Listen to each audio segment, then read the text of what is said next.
Exam में अधिकतर ये तीनों आइडेंटिटी पूछी जा सकती है, इसको बिल्कुल भी हम लोग इग्नोर नहीं कर सकते। Prove that this one identity with the help of geometrical method. याद करिए, मैंने बोला था कि इन तीनों आइडेंटिटी को हम प्रूव करेंगे कौन से मेथड से? ज्योमेट्रिकल मेथड से। शायद पता नहीं याद है या नहीं है आपको। तो this is the correct time for proving this identity with the help of geometrical method. Yes और नो? क्लियर? ठीक है, तो उसके लिए सबसे पहले दिमाग में क्लू आप फीड कर लीजिए, और वो क्लू है आपका HBP।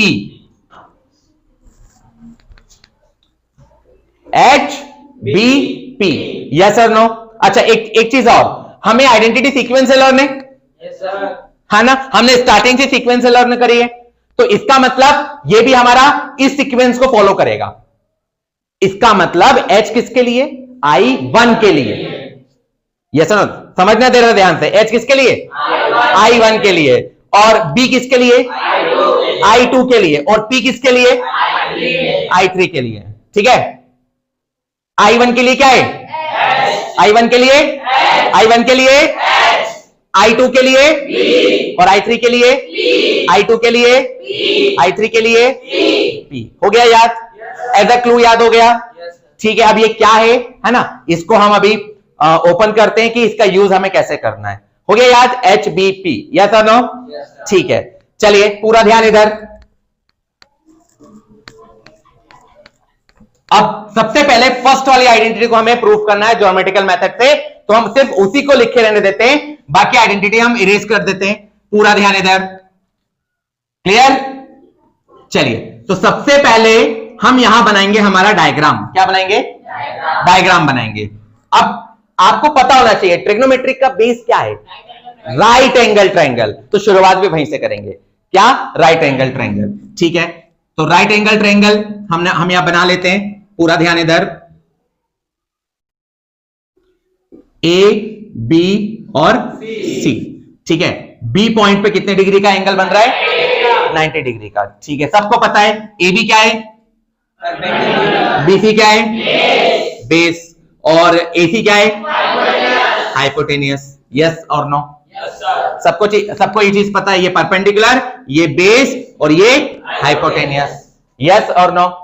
ठीक है, तो अब हम यहां पर स्टार्ट करेंगे इन ट्रायंगल। शुरुआत कैसे करनी है आपको? यहीं से। In triangle ABC by Pythagoras theorem, PGT theorem. Yes और नो? क्लियर? तो पाइथागोरस थ्योरम क्या होती है? H square equal to P square plus B square. Yes और नो? क्लियर? यहां तक बात आती है समझ में? ठीक है, चलिए अब H हमारे डायग्राम में हाइपोटेनियस को हमने क्या नाम दिया? तो हम H की जगह पे क्या लिखेंगे? AC का होल स्क्वायर। बात आ रही समझ में? इक्वल टू परपेंडिकुलर AB का होल स्क्वायर प्लस बेस। बताइए किसको समझ में नहीं आया? क्लियर? किसको समझ में नहीं आया? ठीक है, चलिए अब हम आ जाते हैं हमारे क्लू पे। किस पे?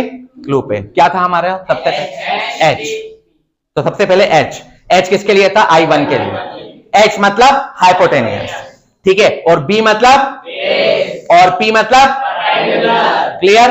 तो जो पहला जो हमारा क्लू का जो पहला अल्फाबेट है हाइपोटेनियस, उसको लेंगे और इस पूरे एक्सप्रेशन को हाइपोटेनियस से करेंगे डिवाइड। क्या करेंगे? हाइपोटेनियस से क्या करेंगे? डिवाइड करेंगे। समझ में आ रहा है? हाइपोटेनियस से डिवाइड मतलब किससे डिवाइड? AC से। बात आ रही समझ में? तो आप क्या लिखोगे यहां पर? Divided by AC both side. और आपको पता है AC क्या है? यस और नो? चलिए पूरा ध्यान इधर।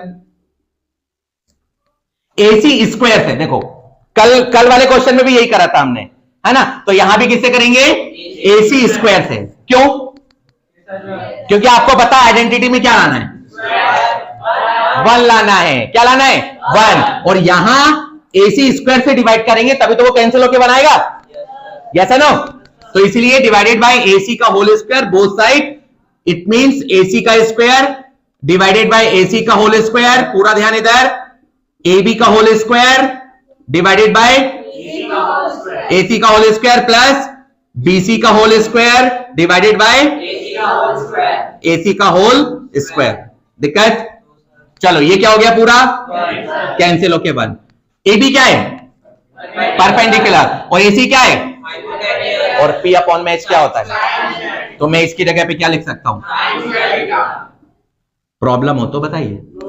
अच्छा एक चीज और, थोड़ा डायरेक्ट हो गया, रुक जाइए, एक स्टेप और बढ़ा देता हूं ताकि आपको क्लियर हो जाए सारी चीजें। इसका मैं होल स्क्वायर लिख सकता हूं और उसी प्रकार से इसका भी मैं होल स्क्वायर लिख सकता हूं। चलिए 1 इक्वल टू AB अपॉन में AC, AB परपेंडिकुलर अपॉन में AC हाइपोटेनियस, तो क्या बन गया? तो क्या लिख सकता हूं मैं? और ये क्या बन गया? देख लीजिए, BC मतलब बेस और AC मतलब हाइपोटेनियस, B अपॉन में H क्या बन गया?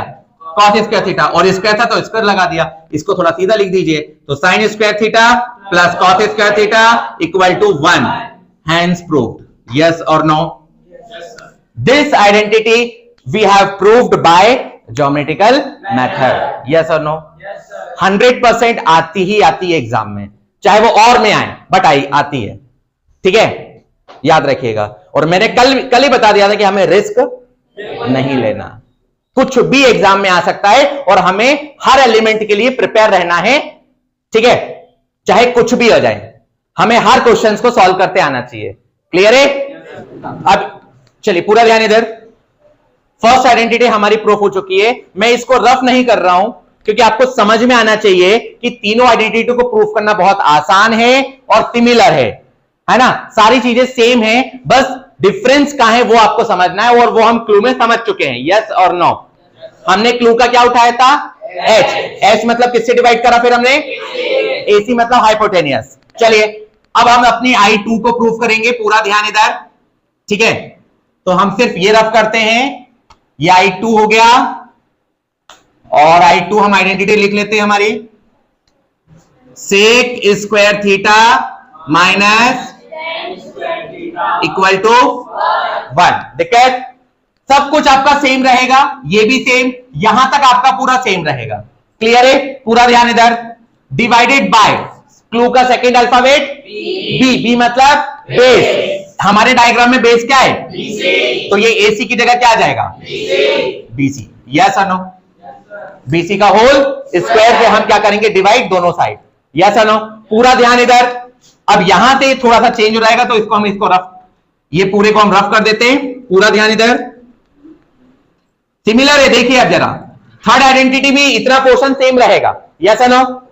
चलिए, तो AC का whole square divided by BC का होल स्क्वायर, AB का whole square divided by BC का होल स्क्वायर। आपकी थोड़ी मेहनत बचा दूं, AC अपॉन में BC का होल स्क्वायर, और इधर भी क्या लिख देता हूं मैं? AB अपॉन में BC का whole square plus BC upon में BC का होल स्क्वायर। पूरा ध्यान इधर। AC क्या है? हाइपोटेनियस। BC क्या है? बेस। तो H अपॉन में B, H अपॉन में B सेक होता है कि नहीं? B अपॉन में H कॉस होता है, वो कॉस का उल्टा सेक, क्लिक होना चाहिए। तो इसकी जगह क्या लिख सकता हूं मैं? Sec square theta equal to, AB क्या है? परपेंडिकुलर, और ये बेस, तो P अपॉन में B tan स्क्वायर थीटा, और ये पूरा कैंसिल, 1 का स्क्वायर 1 होता है। अब ये प्लस का तो इधर आके माइनस का, तो sec square theta minus problem equal to 1। Hence proved. कोई दिक्कत? No sir. Confirm? Yes sir. चलिए अब यहीं पे I3 भी समझ लीजिए आप फटाफट। पूरा ध्यान इधर। I3 क्या? I3 तो यहां हम 3 लिख दें? Yes sir. और ये भी आपका चेंज कर दें? Yes sir. पूरा ध्यान इधर। I3 क्या होता है? I3 cosec square theta minus equal to 1। सब कुछ सेम। हमारे क्लू का थर्ड अल्फाबेट उठाते हैं, पी। पी मतलब किससे डिवाइड? ए बी से डिवाइड करेंगे, तो इसकी जगह पे क्या आ जाएगा? ए बी का होल स्क्वायर। यस और नो? तो यहां पर तीनों जगह क्या आ जाएगा? A B. यस और नो? ये ए बी से डिवाइड करा, ये भी ए बी है, और इधर हमारा बी सी अपॉन में ए बी। किसको समझ में नहीं आया? देख लीजिए। मैं ऐसा इसलिए कर रहा हूं ताकि आपके दिमाग में ये चीज क्लिक हो जाए, है ना, कि कंप्लीट 3 आइडेंटिटीज क्या है? सेम है। तीनों को हम सेम तरीके से प्रूव कर सकते हैं with the help of geometrical method. Yes और नो? तो ए बी से ए बी कैंसिल। तो ए सी क्या है? हाइपोटेनियस। ए बी क्या है? परपेंडिकुलर। एच अपॉन में पी कॉसेक, है ना, साइन का अपोजिट होता है, तो एच अपॉन में पी कॉसेक, तो cosec square theta equal to ये 1 बचाएं, प्लस बी सी क्या है? बेस, और ए बी क्या है? तो बी अपॉन में पी कॉट स्क्वायर थीटा।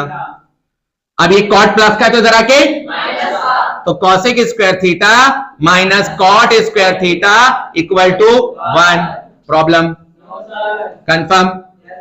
तो ये हमारा जो है ज्योमेट्रिकल मेथड से तीनों आइडेंटिटी प्रूफ हो चुकी है। मैं आप फिर रिपीट करता हूं, आइए, चाहे वो और में आए या आप और में नहीं आए, ये हमारी जो है एग्जाम में आती है, तो आपको अच्छे से इसका रिवीजन करना है। क्लियर है?